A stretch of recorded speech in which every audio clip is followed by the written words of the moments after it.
Welcome back to last part of the romantic artist finally. तो जैसे कि हमने लास्ट पार्ट में देखा था, शुजिनशू शेनशिन को मना कर देता है कि अब तुम कोई भी कमीशन वाली पेंटिंग्स नहीं बनाओगी और मुझे प्रॉमिस करो कि तुम वक्त पे खाना खाओगी और अपना ख्याल रखोगे। इस बात के बाद शेनशिन दूसरे दिन डायरेक्ट अपने टीचर के पास जाता है और उसे बोल देता है कि अब से मैं कोई भी कमीशन वाला काम नहीं करूँगा। तो उस बात पे उसका टीचर उसे बोलता है, क्या तुम्हें शुजिनशू ने फोर्स किया है? तो वो उसको मना कर देता है। वो बोलता है, नहीं, अब मुझे खुद से ही वो काम नहीं करना जिसमें मेरी आइडेंटिटी और वैल्यू नहीं नज़र आती। तो वो सुनने के बाद उसका टीचर मान लेता है वो बात और उससे बोलता है, क्या तुम होमवर्क तो करोगे ना?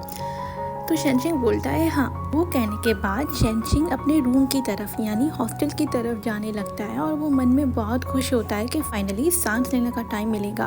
अब से मैं वही ड्रॉ करूँगा जो मेरा मन करेगा। और ऐसे ही जब वो फिर से ड्रॉ करने लगता है तो उसे फिर से वही फीलिंग आने लगती है कि उसे कुछ नहीं ड्रॉ करना आता और वो उस बात से परेशान हो जाता है कि अब मैं अपनी मर्ज़ी का ड्रॉ करने लगा हूँ तो फिर से मुझे वही फीलिंग क्यों आ रही है कि मैं कुछ ड्रॉ नहीं कर सकता। उस बात पे उसे लगता है कि काफ़ी टाइम से मैं ये सारी चीज़ें ड्रॉ करना नहीं कर रहा था, तो शायद इसलिए मैं थोड़ा प्रैक्टिस में नहीं हूँ। शायद मैं फिर से प्रैक्टिस करूँगा तो फिर से हो जाएगा।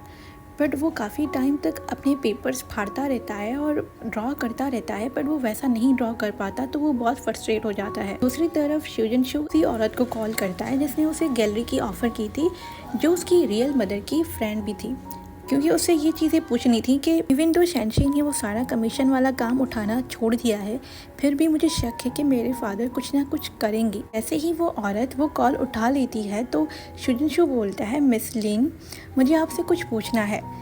तो वो बोलती है आगे से, व्हाट अ कोइंसिडेंस शुजिनशू, शुया भी अभी यहाँ पे आई हुई है। और वो फ़ौरन से उसे बुलाने लगती है और बोलती है, तुम्हारा सन है फ़ोन पे। शुजिनशू अभी कुछ समझ ही नहीं पाता और फ़ौरन से उसे आवाज़ आती है उसकी मदर की। पूछती है कि तुमने जिमिंग को कॉल क्यों किया है? तो शुजिनशू बताता है कि मुझे असल में यू टेंगयान यानी अपने डैड के बारे में उसे पूछना था। उसके बाद उसकी मदर बोलती है कि हाँ, मुझे शेंगमान ने सब कुछ बता दिया है, इस बारे में तुम वरी मत करो, मैं कोई ना कोई रास्ता निकाल लूँगी।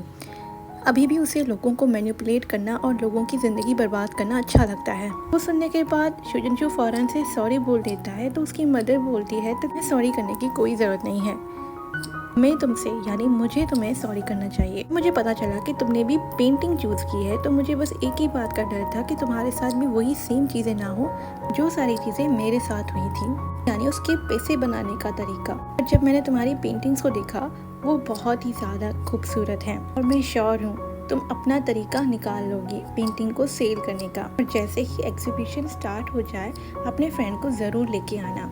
उस बात पे शुजिनशू थोड़ा खुश हो जाता है और वो बोलता है ज़रूर। शुजिनशू जैसे ही अपने अपार्टमेंट में वापस आता है, वो देखता है शेनशिन वहीं बैठा होता है। तो उसे देख के वो उसे बोलता है कि तुम तो क्लास में रहने वाले थे ना अपना होमवर्क कंप्लीट करने के लिए, आज तुम जल्दी आ गए। तो शेनशिन बहुत सैड होता है। वो उसे बोलता है शुजिन। तो उस चीज़ देखने के बाद शुजिनशू थोड़ा घबरा जाता है। वो फ़ौरन से बोलता है, क्या हुआ?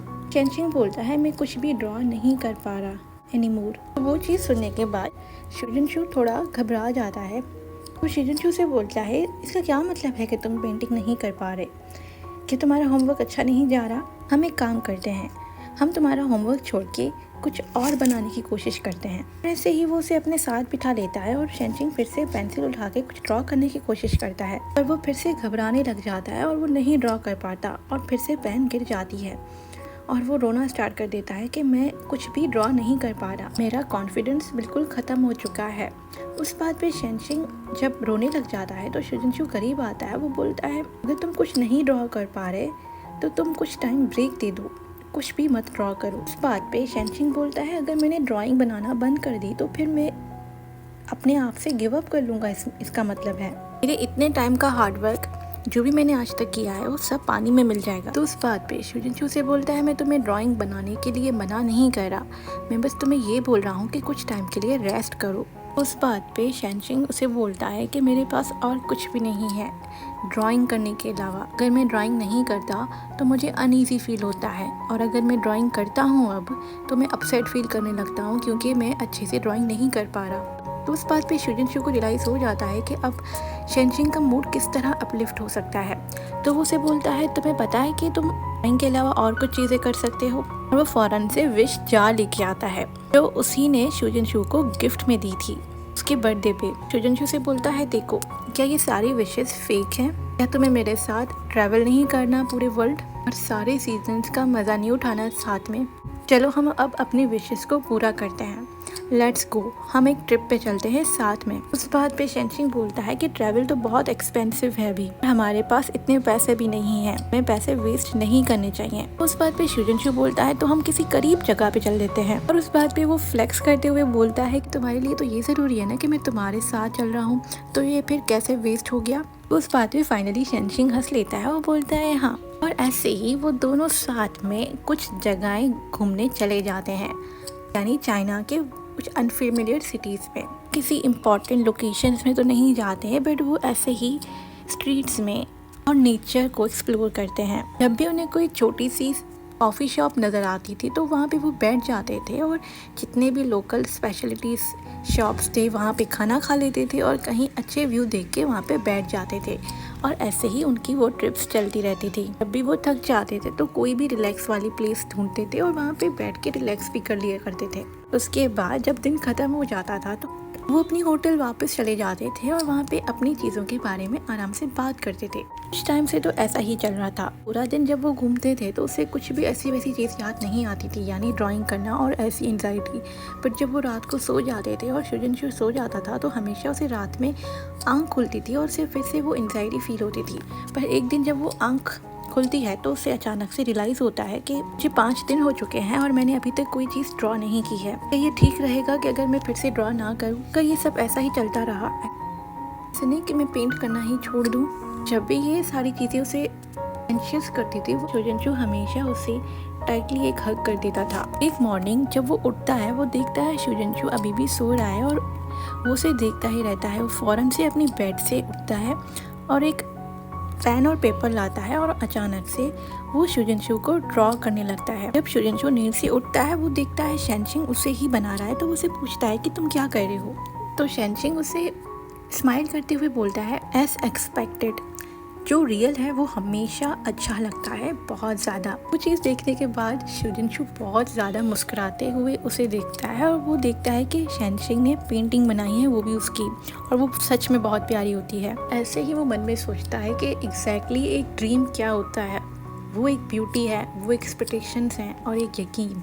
ऐसे ही वो अपने वेकेशन से भी वापस आ जाते हैं और वहाँ पे टिंगजुन लॉन्ग होता है। तो टिंगजुन उसे बोलता है कि तुम लोग वापस आ गए, मुझे क्यों नहीं साथ लेके गए? नेक्स्ट टाइम हम चारों साथ में चलेंगे कहीं हैंग आउट करने। तो लॉन्ग बोलता है प्लीज़ इसे तो ज़रूर लेके जाओ, इसने मुझे बहुत ज़्यादा अनॉयड किया है जब तुम लोग यहाँ पे नहीं थे। दूसरी तरफ शेनशिंग की बहन को भी पता चल जाता है कि उसकी मदर ने इतने सारे पैसे शेनशिंग से लिए थे, तो वो बहुत ज़्यादा गुस्सा हो जाती है और वो बोलती है कि मैं तुम्हारे सारे पैसे तुम्हें वापस दिलवा के रहूँगी, तुम अब उसको एक भी पैसे नहीं दोगी। दूसरी तरफ उसकी बहन का बॉयफ्रेंड शेनशिंग बोलता है कि शेनशिंग हम तुम्हारा वेट कर रहे हैं कि तुम लोग जब अपनी वेकेशन से वापस आ जाओ तो हमसे ज़रूर मिलना। ये सब असल में एंडिंग हो रही है और एंडिंग में वो सबका अच्छा यानी सबका हैप्पी एंडिंग दिखा रहे हैं।